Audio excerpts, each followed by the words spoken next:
ravie de vous retrouver. Donc, moi je suis Caroline de la chaîne Caroline Création et du blog Caroline Création, c'est tout pareil. Je suis ravie de vous retrouver aujourd'hui pour un nouveau tuto. Sur Instagram, vous m'avez, lors d'un live, vous m'avez parlé de faire des tutos zéro déchet. Donc effectivement c'est quelque chose que moi je fais à la maison, mais que j'avais pas forcément pensé, imaginé faire sur ma chaîne, mais vous m'en avez demandé, donc bah voilà, je vous fais un tuto zéro déchet. Aujourd'hui on va faire un sac à vrac. Donc alors moi j'ai pas exactement tout à fait le bon tissu.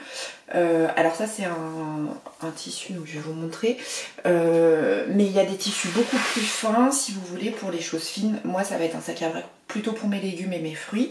Donc voilà, mais je vous mettrai toutes les mesures en barre d'infos comme d'habitude. Avant de commencer, n'oubliez pas, si vous aimez ce que je vous propose, de vous abonner à ma chaîne, donc en cliquant quelque part par là sur le bouton rouge. Et n'oubliez pas, chose importante, parce qu'il y en a qui me disent mais on voit pas que tu as sorti des vidéos ou quoi que ce soit, il faut activer la petite cloche et mettre toutes les notifications, parce que sinon effectivement vous ne voyez pas quand je sors une vidéo tuto, voilà. Donc et ben moi je vous propose qu'on s'y mette tout de suite. Il va vous falloir 2 bandes, donc comme celle-ci. Je vais vous donner les mesures au fur et à mesure, parce que comme d'habitude j'ai pas pris, enfin j'ai fait à l'arrache, hein, j'ai pas forcément mesuré. Alors c'est bon. Donc comme d'habitude j'ai fait ça sans forcément faire de modèle là en l'occurrence. Donc on a 2 bandes comme celle-ci de 34 cm de long par 7 cm de large, voilà. Il va vous falloir un rectangle comme ceci, donc hop, deux tissus coton. Donc celui-ci fait 34 par 28, donc 34 par 28. Et puis il vous faudra donc 2 coupons. Alors soit vous regarderez, je vous mettrai des liens en barre d'infos pour ce type de tissu. Vous en avez où les trous sont beaucoup plus fins. Là c'est des trous qui sont relativement gros, mais moi ça c'est pour mes fruits et tout ça. C'est pas forcément pour la farine, les pâtes ou quoi que ce soit, hein. Ou alors à moins que ce soit des grosses pâtes. Donc là il vous faudra de toute façon 34 par 22. Donc ça il vous en faut 2. 34 par 22. Bon bah moi je propose qu'on s'y mette tout de suite. Vous allez voir. On m'a mis un challenge d'essayer de faire un tuto en 30 minutes, on verra si on y arrive. Je suis pas sûre, je vous le cache pas, mais on va essayer. Donc on va commencer par prendre nos grandes bandes ici, et là ce qu'on va faire c'est que on va accrocher les petites bandes, donc celles qu'on avait faites ici, sur le haut. Ça, ce sera pour pouvoir après, par la suite, faire un ourlet pour y passer un cordon. Voilà, parce que là-dedans c'est pas hyper pratique. Donc on accroche. On met des petites pinces ou des épingles, hein, comme vous préférez. Enfin, moi je fonctionne avec les pinces. On va faire pareil donc avec l'autre morceau. Vous allez voir, c'est hyper rapide, hein. Le plus long ça va être après le cordon. Concrètement, vous voyez, de passer le cordon dans tout le tour, je pense. Concrètement, je pense que ça va être ce qui va être le plus difficile. Et donc on va faire une couture au point droit ici. Donc moi j'ai pris valeur de pied de biche comme valeur de couture, on s'embête pas, on n'oublie pas sa marche avant, sa marche arrière pour bien consolider sa couture, ça c'est ce qui est très important.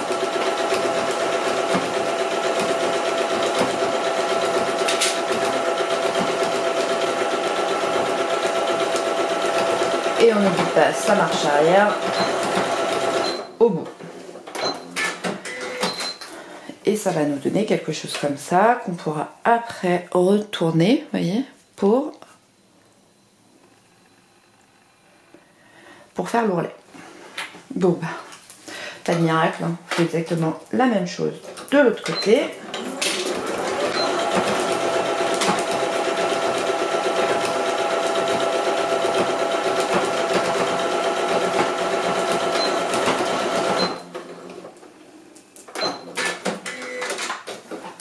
Donc on a bien nos 2 morceaux et notre grand rectangle, donc celui-ci, ok.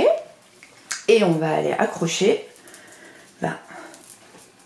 notre filet en gros, endroit contre endroit, donc de cette façon.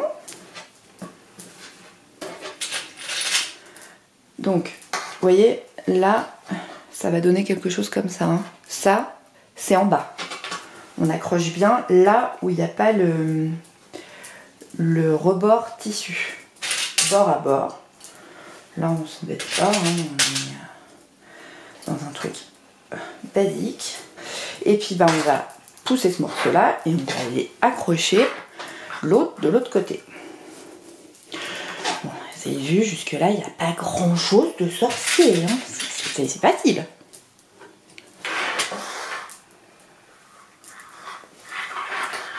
Donc, on va faire comme ça.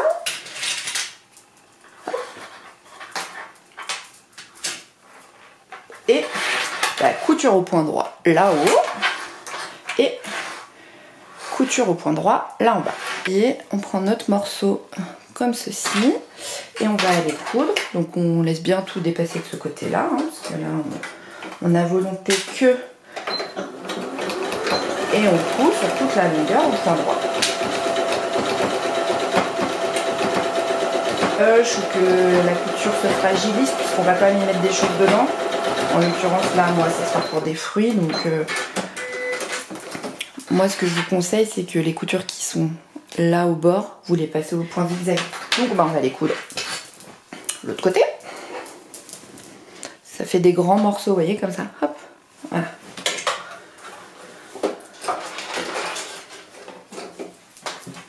Jusque là c'est relativement clair. Hein.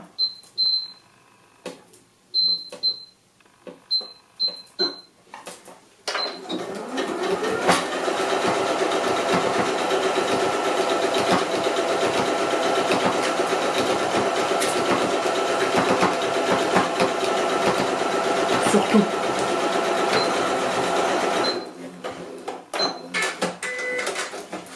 Donc, je sais pas si vous allez bien tout voir, mais on a quelque chose qui ressemble à ça au final. Et là, il n'y a rien de plus simple, c'est que on va prendre ce grand morceau et on va le replier sur lui-même de cette façon. Vous voyez. Et on va mettre des pinces.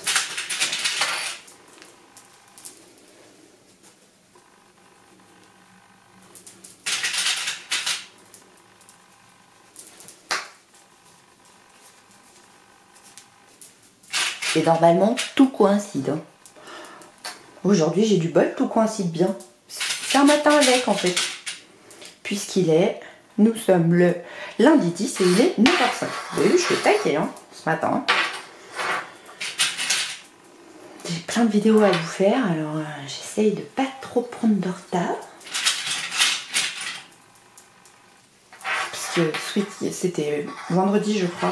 Ou jeudi, je sais plus, enfin sur le live, vous m'avez demandé, c'était jeudi, vous m'avez demandé plein de tutos différents, des choses sur lesquelles je n'avais pas forcément pensé faire, mais voilà. Et bien là, pas de mystère, on va coudre de ce côté et de ce côté au point droit. Donc pareil, hein, valeur de petite biche comme valeur de couture, comme ça on s'embête pas, on cherche pas à savoir, ah oui mais les valeurs de couture, non non là, toute bête.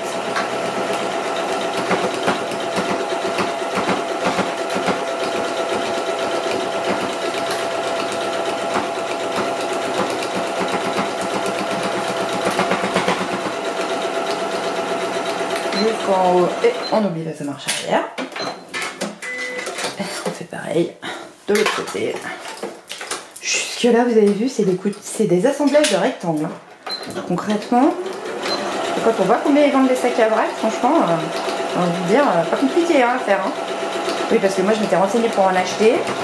Alors là, quand j'ai vu les prix, du coup j'avais acheté ce fameux filet à... sur un ARL tissu pour alors ça fonctionne pas pour les petites choses hein, mais pour tout ce qui est fruits ou choses comme ça fonctionne très très bien hein. Donc on le laisse sur l'envers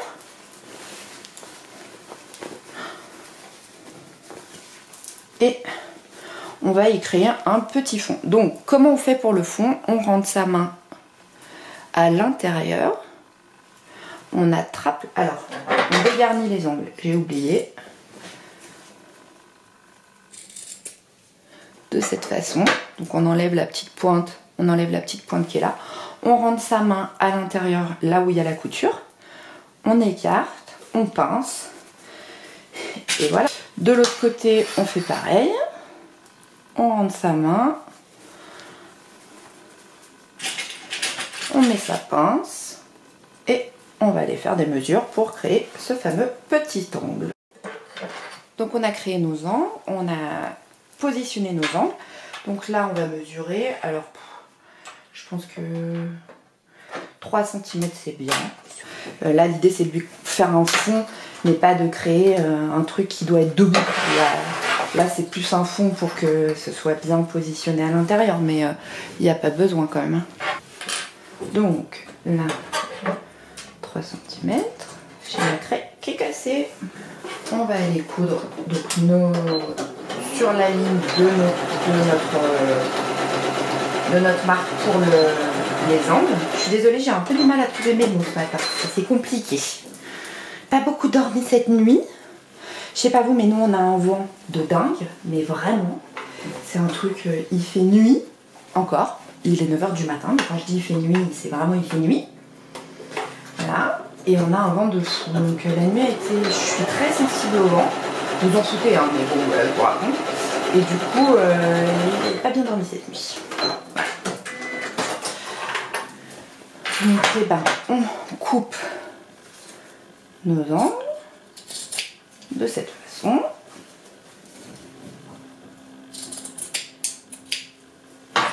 Et voilà. Et ça fait qu'on a créé...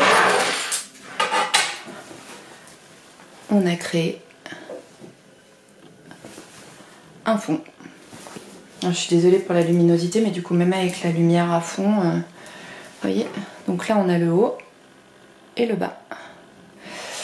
Voilà, rien de bien sorcier. Donc on va prendre notre haut et on va aller créer un ourlet. Donc là on est sur l'envers, on va prendre les coutures de côté là, on va les ouvrir et on va faire un tout petit rentré pour que ce soit propre, pour cacher un peu voilà, nos coutures.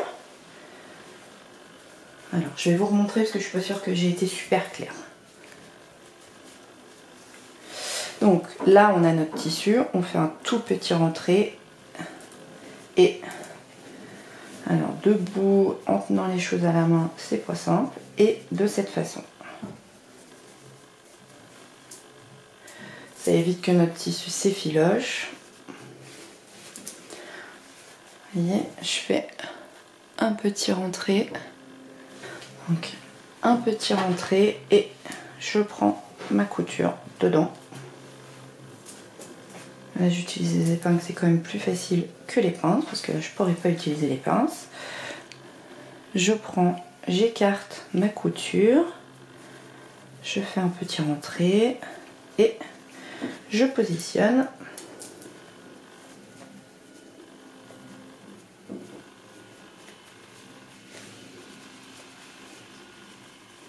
N'hésitez pas si vous voulez vraiment que ça soit, voilà, à mettre plutôt plusieurs épingles pour que vous soyez à peu près tranquille. Vous pouvez aussi faire de cette façon comme je viens de le faire, je vous remontre. Vous prenez votre tout petit rentré et vous faites comme ça. L'idée c'est que je vais vous montrer, c'est que ce soit relativement propre. Vous voyez ? On va pas laisser d'ouverture parce qu'on viendra ouvrir là, mais je vous montre après. Et on va essayer de coudre le plus au bord possible. On va essayer de coudre le plus au bord possible de là. Comme ça, ça nous laisse vraiment la place pour après passer un cordon. Donc ça marche arrière. Et puis ben, là, rien de bien sorcier, on coupe tout le long. Et on reste le plus au bord. Alors moi ce que j'ai fait c'est que j'ai déplacé mon épingle, vous voyez, hop, je l'ai déplacé vers la gauche.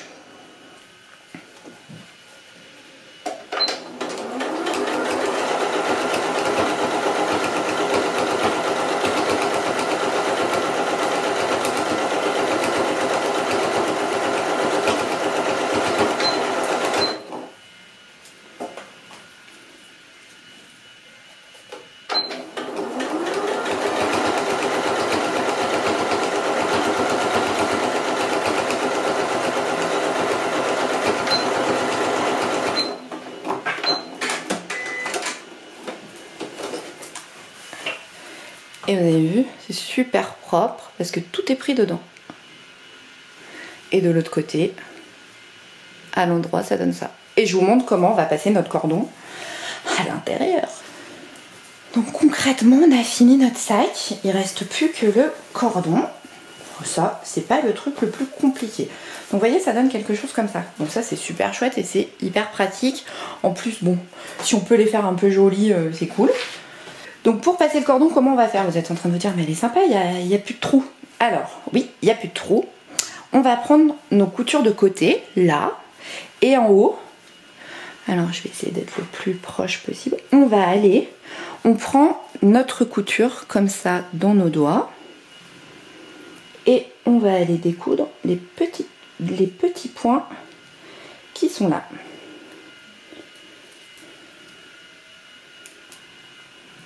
Pour faire notre ouverture. Vous voyez, regardez, ça s'ouvre tout seul. Vous voyez?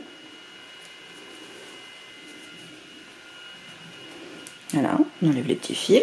Et on va faire exactement pareil de l'autre côté. On passe le découvert dans notre couture de cette façon. Je suis pas sûre que j'étais dans le champ tout à l'heure, donc je vous remonte. Et on a décousu juste là. Et ce qui fait qu'on va aller pouvoir passer notre cordon à l'intérieur. Donc, moi j'ai pas de passe-lacet, on prend une épingle à nourrice. Moi j'ai pris 2 fois 1 mètre de cordon comme ça.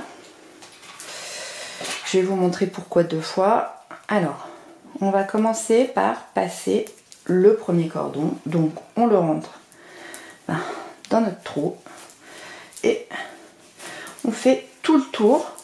On le ressort pas de l'autre côté, en face. On le ressort bien là où on l'a rentré. Ça c'est important parce que du coup c'est ce qui va permettre qu'on puisse le fermer beaucoup plus facilement. Vous allez voir.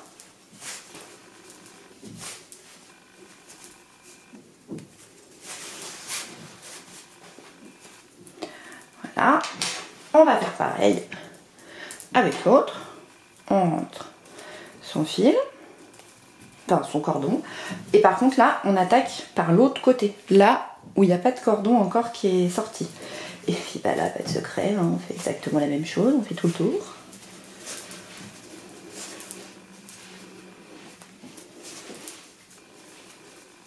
Alors là où c'est compliqué, c'est qu'il faut le passer en essayant de ne pas faire de nœuds avec l'autre.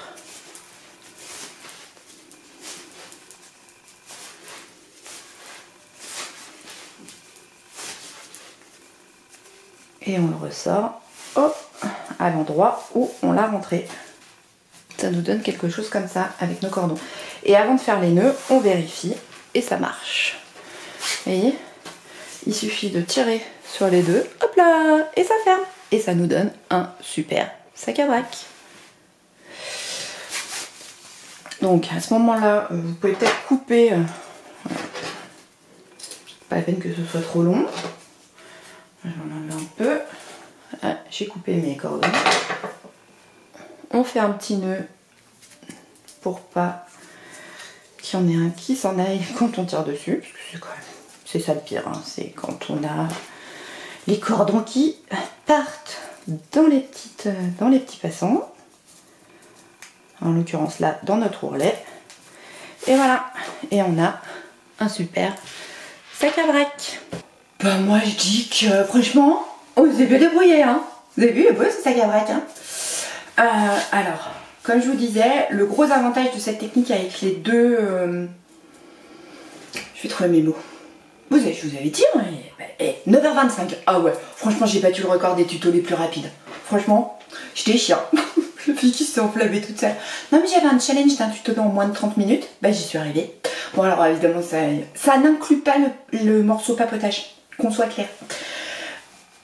Oui, donc je vous disais, le gros avantage de ces deux passons, c'est qu'en fait on a juste à tirer. Parce que moi ce que j'aime pas quand on en met qu'un, c'est qu'on est obligé de tirer, de faire un nœud au bout. Alors que là, franchement, trop pratique. Moi je dis ça, je dis rien. Hein. Donc ça c'est du filet qui est un peu enfin qui est des trous sont relativement larges, mais ça c'est super pratique pour les fruits et légumes parce que ça a quand même une super résistance, beaucoup plus que le filet.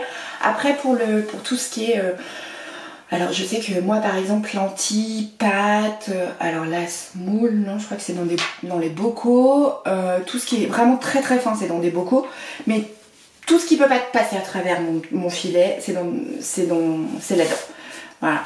Et le fait qu'on lui ait créé un fond c'est pratique, et surtout en fait par exemple mes fruits et légumes, alors je vais pas dire que je les laisse dedans, mais si je les enlève pas du sac de mon sac à vrac tout de suite, et ben vu qu'il y a de l'air, ça s'abîme pas. Donc c'est pas comme le sac plastique dans le frigo quoi, concrètement. Et puis après on peut s'en servir pour plein d'autres choses, pas que le sac à vrac, hein, on n'est pas obligé. Enfin là concrètement c'est un pochon, ça peut servir pour plein d'autres choses. Il suffit juste de pas forcément mettre le tissu, j'appelle ça grillagé, mais c'est pas ça le tissu à trous, hein, enfin voilà. Mais ça peut servir de pochon pour les enfants quand ils font du sport pour y mettre leurs chaussures, ou on peut aussi l'utiliser, par exemple, Margot, moi je sais que dans son sac de sport pour le hand quand elle est en match, elle a un sac de ce genre là pour y mettre son gel douche, son shampoing et sa brosse. Et puis ça prend pas de place. Enfin, vraiment on peut en avoir plein d'utilités. Il n'y a pas forcément... là, c'est un tuto zéro déchet. L'idée, c'est d'utiliser vos chutes. Alors, moi, là, concrètement, j'ai utilisé... vous voyez, j'ai quasi rien utilisé sur le tissu comme ça. Pourquoi je mets ça? Parce que ça renforce la couture. J'ai mis ce tissu-là pour renforcer. Parce que si je le fais entièrement là-dedans, je l'ai fait une fois, je trouve que c'est moins résistant. Je sens que mon tissu il force dessus, alors que là en fait le poids il est vraiment sur le coton, et du coup moi je trouve que dans la durée ça tient plus longtemps. Après libre à vous de faire comme vous le voulez, hein. Qu'on soit clair, je suis pas là pour vous donner des leçons de morale, mais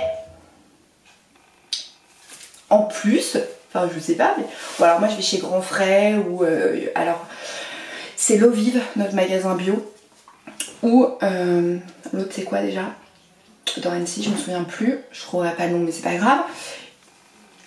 C'est quand même sympa de sortir son sac à vrac comme ça plutôt que son truc. Enfin, l'idée c'est que si on peut les faire, c'est quand même vachement plus sympa quoi. Voilà, bon, vous l'avez compris, je suis fan. Vous pouvez l'adapter dans n'importe quelle taille, c'est ça qui est important. Vos bandes là, il faut quand même qu'elles fassent 7 cm les premières qu'on a utilisées, parce que ça permet de bien faire le revers, vous voyez, et que ce soit vraiment propre. Parce que... Donc ça, si possible, gardez les 7 cm de large. Après vous pouvez faire beaucoup moins large. On avait pris, je me souviens plus, 34 ou 32, enfin bref. Vous pouvez prendre 30, vous pouvez faire 15, enfin vous pouvez vraiment adapter à toutes les tailles que vous souhaitez. Si vous voulez en faire plein, vous pouvez les faire de moitié moins grand. Après pour les... Je suis pas possible, hein. Pour les fruits et légumes, moi ce que j'aime bien c'est qu'ils soient un peu grands, parce que on est 5 à la maison et vous doutez bien que j'achète pas 2 pommes quoi. Concrètement, ou 3 bananes, hein. En général j'achète un bon kilo et demi de mandat. Alors les clémentines c'est plus la saison je crois, ou peut-être encore la saison, je sais plus, enfin si, parce que j'en ai encore acheté la semaine dernière. Donc voilà, moi j'aime bien qu'ils soient un peu grands parce qu'on est 5 et que forcément je vais pas au magasin tous les 3 jours, encore qu'en ce moment-ci c'est pas bien pour mon empreinte carbone, on est d'accord? Bah, j'ai été rapide, efficace, pour une fois. Non mais parce que bon, j'ai toujours des gentils commentaires me disant tu parles beaucoup mais pour rien. Ça fait toujours pareil. Donc là bah, pour une fois j'ai rempli le challenge, j'ai réussi à faire un tuto en 30 minutes a priori je pense. Donc ma foi, je suis contente. J'espère que cette vidéo vous a plu. N'hésitez pas à liker la vidéo, à me mettre des petits pouces en haut, en bas, comme vous le voulez, mais c'est pareil. À vous abonner à la chaîne en cliquant sur s'abonner je crois, et puis en mettant la petite cloche pour pas oublier les notifications, parce que je sais, comme je vous l'ai dit en début de vidéo, que certaines ne voient pas les notifications de mes vidéos. Je vous embrasse, je vous kiffe, je vous dis à très vite. Salut, ciao.